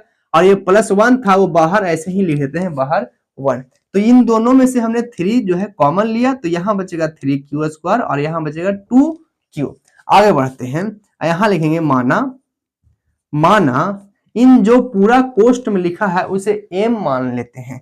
तो माना 3q² प्लस 2q = m, यानी जो पूरा कोष्ट में लिखा गया है इसको हम m मान लेते हैं। तो m लिखेंगे तो इसलिए हो जाएगा a² बराबर 3m। देखिए 3 था और ये पूरा था, और पूरा को मैंने m मान लिया, तो इसकी जगह पे हम m लिखेंगे, तो 3m और प्लस 1 है तो प्लस 1। देखिए इसी रूप में लाना था ना, यहाँ पे इसी रूप में लेकर आना था, जो कि हम ले आए। तो इस प्रकार से हमने साबित कर दिया कि कोई भी धनात्मक पूर्णांक, धनात्मक था क्या था, कोई भी धनात्मक पूर्णांक जो है वो इस रूप का होता है। कोई भी धनात्मक पूर्णांक 3m या 3m + 1 के रूप का होता है, साबित हो गया। आप इसको उतारिए, स्क्रीनशॉट लीजिए और आगे बढ़ते हैं क्वेश्चन नंबर 5 की। क्वेश्चन नंबर 5 क्या कहता है, आइए समझते हैं। कहता है यूक्लिड विभाजन प्रमेयिका का प्रयोग करके दर्शाइए कि धनात्मक पूर्णांक का घन 9m, 9m + 1 या 9m + 8 के रूप का होता है। देखिए 9m या फिर 9m + 1 या फिर 9m + 8 के रूप का होता है, पर क्या कहता है, घन, घन का मतलब होता है कि आपस में 3 बार गुना, जिसका पावर 3 होता है उसे घन कहते हैं। तो घन इस प्रकार का होता है, आइए साबित करते हैं। तो ये जो है मैं बता रहा हूं, इतने डेडिकेशन के साथ बता रहा हूं, लगन के साथ, मेहनत के साथ बता रहा हूं, आपको लेसन समाप्त करवा रहा हूं। अगर वीडियो अच्छा लग रहा है सच में तो वीडियो को लाइक कीजिए और अपने दोस्तों के साथ शेयर कीजिए, क्योंकि इस चैनल पे आपको ये सब कुछ मिलने वाला है। क्लास 10th के लिए गणित, हिंदी, संस्कृत मैंने आपको पहले ही बताया था। मेरा नाम है विक्रम आदित्य शर्मा और मेरे नाम से मेरा एक और पहले से चैनल चलता है अपना क्लासेस के नाम से, जिसमें मैंने केवल संस्कृत पढ़ाया है। इस बार मैंने शुरू किया है संस्कृत, हिंदी और मैथ के लिए। तो बहुत आभार होगा आपका अगर आप मुझे सपोर्ट करते हैं। अपने दोस्तों के साथ शेयर कीजिएगा, ज्यादा से ज्यादा लाइक और ज्यादा से ज्यादा सब्सक्राइब करवाइएगा। तो चलिए आगे बढ़ते हैं और आगे देख लेते हैं। लास्ट क्वेश्चन है तो बना लेते हैं, खत्म करते हैं इसको। तो आइए समझते हैं, शुरू करेंगे वहीं से जहां से हम हर बार शुरू करते हैं, सूत्र से। तो लिखते हैं सबसे पहले हल भाग एल्गोरिदम सूत्र से, भाग एल्गोरिदम सूत्र से भाग एल्गोरिदम सूत्र हमको पता है क्या होता है, a equal to B Q plus R. ठीक है, भाग इक्वल टू सूत्र होता है a equal to B Q plus R, जहां आर जो होता है वो 0 से बड़ा या बराबर और b से छोटा होता है। ये तो सबको याद हो गया होगा, क्योंकि इतना बता ही दिए कि याद हो गया होगा। तो a equal to B Q plus R होता है जहां r का वैल्यू 0 से बड़ा या बराबर परंतु b से छोटा होता है। माना b इक्वल टू 3, माना b इक्वल टू 3, मतलब b का मान 3 नहीं है। अब आप पूछेंगे सर यहाँ तो 9 है पर हमने 3 क्यों लिया?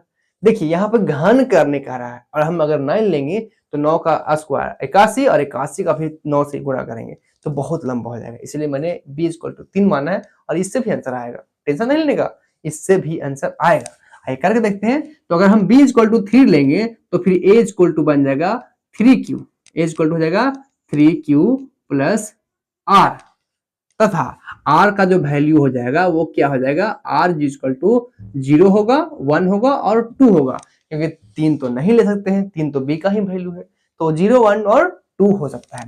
अब हम बारी बारी से वैल्यू पुट करेंगे, यहाँ पे 3 वैल्यू निकालना है, 3 बार हम सोल्व करेंगे।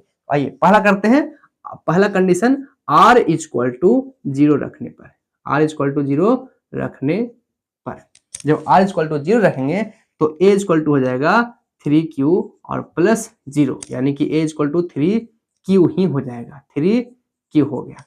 ये तो सिंपल हो गया। अब हम कहते हैं घन करने पर, इसको घन करना है तो लिखते हैं दोनों तरफ घन करने पर, दोनों तरफ, मैं ब्लू से ही लिखता हूं, दोनों तरफ घन करने पर, दोनों तरफ घन करने पर, जब दोनों तरफ घन करते हैं यानी कि पावर 3 लगाते हैं तो ये हो जाएगा AQ और ये हो जाएगा 3Q का Q, ऐसे। और इसको अगर सोल्व करते हैं तो AQ इक्वल टू 3 तिया 9 और 9 तिया 27, यानी 3 का Q होता है 27, Q के पावर Q, ऐसे। तो ये हो गया AQ इक्वल टू 27 Q। अब इसको अगर हम ऐसे करते हैं AQ बराबर 9, देखिए मुझे 9 लाना है इसलिए मैंने यहाँ 9 कॉमन लिया है या फिर कहिए कि तोड़ लिया है, तो 9 इंटू 3Q, 9 तिया 27, Q का Q तो रह जाएगा।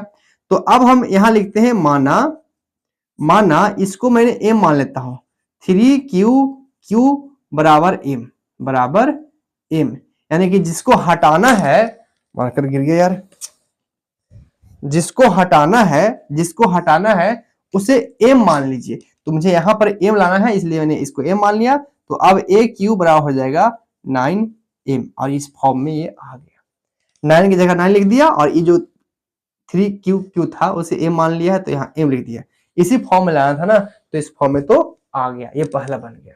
चलिए दूसरा बनाते हैं। तो अब हम यहाँ पर लिखेंगे दूसरा कंडीशन, लाना है 9M प्लस 1, तो यहां लिखेंगे r इक्वल टू 1 रखने पर, r इक्वल टू 1 रखने पर r इक्वल टू इस पर कितना रखेंगे हम, 1 रखेंगे, तो a इक्वल टू हो जाएगा 3q और plus 1 is equal to 3q plus 0 रखे थे यहाँ पे क्योंकि r इज इक्वल टू 0 रखे थे। यहाँ 3q प्लस 1 रख रहे हैं ताकि r इज इक्वल टू 1 रखे। अब दोनों तरफ घन कर लेते हैं, दोनों तरफ घन करने पर दोनों तरफ घन करते हैं तो हो जाएगा aq और बराबर 3q प्लस 1 का q होल q, ऐसे हो जाएगा। aq इधर तो केवल aq हो गया, लेकिन इस तरफ 3q प्लस 1 का होल q हो गया। अब ये फॉर्मूला से बनेगा, इसके पीछे कौन सा फॉर्मूला लगेगा मैं यहाँ पर लिख देता हूँ। फॉर्मूला यहाँ लिख रहा हूँ, फॉर्मूला है देखिए a प्लस b का होल q का फॉर्मूला होता है, क्या होता है? होता है aq plus 3a square b plus 3ab square और प्लस bq। ये इतना बड़ा सा लंबा सा फॉर्मूला होता है और इसी फॉर्मूले पे ये बनेगा। आइए करते हैं सोल्व। तो aq जो है वो ऐसे ही रह जाएगा, aq यहां से थोड़ा अलग है क्योंकि इस साइड अलग बना रहे हैं, तो aq तो ऐसे ही रह गया, aq बराबर ये हो गया a और ये हो गया b। तो यहाँ पर aq कहता है, यानी कि ये जो है पहला वाला इसका q करेंगे तो 3q का होल q। मैं थोड़ा छोटा लिख रहा हूं, आप एडजस्ट कीजिएगा और समझिएगा। होल q और प्लस फिर क्या आता है 3a स्क्वायर b, तो 3 इंटू a कौन है 3q, तो 3q का स्क्वायर और इंटू b कौन है 1, ऐसे प्लस फिर क्या आता है 3ab स्क्वायर, तो 3 इंटू a कौन है 3q और इंटू b कौन है 1, तो 1 का स्क्वायर और फिर कहता है लास्ट में bq यानी कि 1 का q। ऐसे आगे बढ़ते हैं तो आगे हो जाएगा aq बराबर 3q का होल q है, तो यहाँ पर जो है हम q निकालेंगे तो 3 का q होता है 27, तो 27q हो जाएगा, ऐसे q का q हो जाएगा प्लस यहाँ पे 3 का स्क्वायर निकालेंगे क्योंकि 3q का स्क्वायर निकालना है, तो 3q देखिए 3q का स्क्वायर का मतलब है कि 3 को आपस में गुना करो, 3 तिहाई 9, तो 9q, ठीक है। तो इसका केवल इसका 9q आया, केवल इसका 9q आया, अब 9q को 3 से फिर से गुना करेंगे तो 9 तिया 27q स्क्वायर हो जाएगा और प्लस 1 से गुना करेंगे तो कोई फर्क नहीं पड़ेगा। और इसको भी हल करना है ना, तो 1 का स्क्वायर तो 1 ही होता है, तो 3 तिहाई 9q और प्लस लास्ट में 1 का q भी 1 ही होता है। तो इस प्रकार से हमने इसको सोल्व करके ऐसे लाया है। आगे बढ़ते हैं तो आगे बढ़ेंगे aq बराबर हो जाएगा, देखिए अब इसमें और इसमें इन तीनों में 9 कॉमन लेंगे, क्या करेंगे 9 कॉमन लेंगे। 9 ही क्यों कॉमन लेंगे, क्योंकि हमें यहाँ पे 9 लाना है, 9 लाना है ना, तो इसमें तीनों में से हम 9 कॉमन लेंगे, तो 9 कॉमन लेते हैं तो यहाँ क्या बचेगा 9 तिया 27 यानी 3q का q बचेगा प्लस यहाँ क्या बचेगा, यहाँ भी 9 बचेगा, 9q स्क्वायर बचेगा और यहाँ क्या बचेगा 9 तो कॉमन ले लिए हैं तो केवल q बचेगा और प्लस 1। अब ये जो कोष्ट में है सबको m मान लो, क्या मान लो m, तो यहाँ लिख लेता हूं मैं, इस बार ब्लू मार्कर से लिखूं, नहीं रहने दे इसी से। माना 3q का q यहाँ पे प्लस 9, यहाँ 9 लिखा गया ना, देखिए गलती लिखा गया था, यहाँ पे 3 ही होता है, प्लस 3q स्क्वायर और प्लस q, ये तीनों बराबर m मान लिया। यानी जो भी कोष्ट है, कोष्ट में जो भी लिखा है उसके लिए हमें m मान लिए, इसलिए aq बराबर हो जाएगा 9 और ये सब के जगह m मान लिए तो 9m और प्लस 1 तो लास्ट में बच रहा है 1। तो इस फॉर्म में लाना था जो कि हम यहाँ पे ले आए हैं, बात खत्म। चलिए अब बात करते हैं, एक लास्ट है इसको भी बना लेते हैं। तो लाना है 9m प्लस 8 के रूप में, तो यहाँ पे मैं ब्लू मार्कर से वापस आ आता हूँ क्योंकि अलग अलग कलर इसलिए इस्तेमाल कर रहा हूँ ताकि आपको पता चले ये अलग है, ये अलग है और ये जो बता रहे हैं अलग है। ये पहला कंडीशन, ये दूसरा कंडीशन और अब बताने वाले हैं तीसरा कंडीशन। यहाँ पे r इक्वल टू हम 2 लिखेंगे, r इक्वल टू रखने पर 2, r इक्वल टू 2 रखने पर r इक्वल टू 2 रखने पर क्या होता है आइए देखते हैं। तो r इक्वल टू जब 2 रखेंगे तो a इक्वल टू हो जाएगा 3q और प्लस 2। r इक्वल टू जब 2 रखे हैं तो शेषफल 2 हो जाएगा, तो 3q प्लस 2, यहाँ 3q प्लस 1 था, यहाँ 3q प्लस 2 हो गया। अब दोनों तरफ घन करना है तो लिखते दोनों तरफ घन करने पर, दोनों तरफ घन करने पर जब दोनों तरफ घन करेंगे तो यहाँ हो जाएगा aq और यहाँ हो जाएगा 3q और प्लस 2 का होल क्यूब, ऐसे जैसा कि यहाँ पर हुआ था वैसे ही यहाँ पर हो गया, बस थोड़ा सा यहाँ 1 था यहाँ 2 है। अब फिर से हम इसी फॉर्मूले से तोड़ेंगे बनाएंगे, आइए करते हैं। देखिए हिम्मत एकदम हौसला मजबूत रखना है, हिम्मत जो है ना जुटा कर रखना है, क्योंकि मैथ है और मैथ में बहुत ज्यादा मेहनत करना ही पड़ता है, नहीं करेंगे तो समझ नहीं आएगा। तो आओ करते हैं, डरना नहीं है, डरने वाली बात है ही नहीं, डरना ही नहीं है, क्योंकि जो डर गया वो मैथ से हार गया। मैथ तभी बना पाओगे जब इसके सामने डट के खड़ा रहोगे, और डट के खड़ा रहोगे। तो ए क्यू बराबर यहाँ एक 3q + 2 का होल क्यूब, फॉर्मूला ये रहा ए क्यू, ये पहला वाला का क्यू, तो 3q का ऐसे लिखते हैं ऊपर क्यू, प्लस फिर कहता है 3a² भी, तो 3 इंटू ए की जगह कौन है 3q, तो 3q का स्क्वायर, और इंटू बी कहता है, तो बी कौन है 2, तो 2 प्लस अब कहता है 3ab², 3 इंटू ए कौन है 3q, तो 3q इंटू बी कौन है 2, तो 2 का स्क्वायर, और प्लस बी क्यू यानी कि 2 का क्यू, 2 का क्यू, ऐसे। आइए सोल्व करते हैं। तो ये तो ए क्यू रह ही जाएगा, 3q का क्यू तो क्या हो जाएगा 27q का क्यू, ऐसे 3 का क्यू हो गया 27, प्लस अब यहाँ पे फिर से हम वही बात करेंगे, 3 का स्क्वायर निकालते हैं 9, 9 में 2 से 3 से गुणा करते हैं, 9 3 27 और 27 दूना 54, 54q², ऐसे होगा। केवल इन तीनों को आपस में हल किए हैं तो 54q² आया है। अब आराम से कीजिए, आपको समझ में आ जाएगा। प्लस अब यहाँ होता है 2 का स्क्वायर निकाले का था, 2 का स्क्वायर होता है 4, 4 में 3 से गुणा करेंगे, 4 3 12, 12 3 36, 3 3 9 चुको 36, हाँ 36q, और प्लस 2 का क्यू होता है 8। इस प्रकार से हमने इसको सोल्व किया तो इतना आया। आगे बढ़ते हैं, तो ए क्यू बराबर हो जाता है, ये तीनों में से हम 9 कॉमन लेंगे, इन तीनों में से 9 कॉमन लेंगे, तो 9 अगर कॉमन लेते हैं तो यहाँ बचेगा 3q का क्यू, प्लस अगर इसमें से कॉमन लेते हैं 9 तो यहाँ 6 बचेगा, 9 6 54, तो 6q², और अगर 36 में से 9 कॉमन लेते हैं तो 4q बचेगा, और प्लस 8 जो बाहर है उसको रहने दो बाहर। अब इन सब को हम क्या मान लेंगे m मान लेंगे, इस सब को हम m मान लेंगे, तो लिखते हैं माना 3q का q plus 6q² plus 4q बराबर m। इन तीनों को मैंने m मान लिया, तो यहाँ पर जो है सब की जगह पर केवल m लिखेंगे, इसलिए aq बराबर 9m। इन सब के जगह हम m लिख दिए, और प्लस 8 है तो प्लस 8 ले आया हमने। तो इस प्रकार से हमने बना लिया, क्वेश्चन नंबर 5 भी सोल्व हो गया। और इसी के साथ यह लेसन, यह वीडियो समाप्त होता है।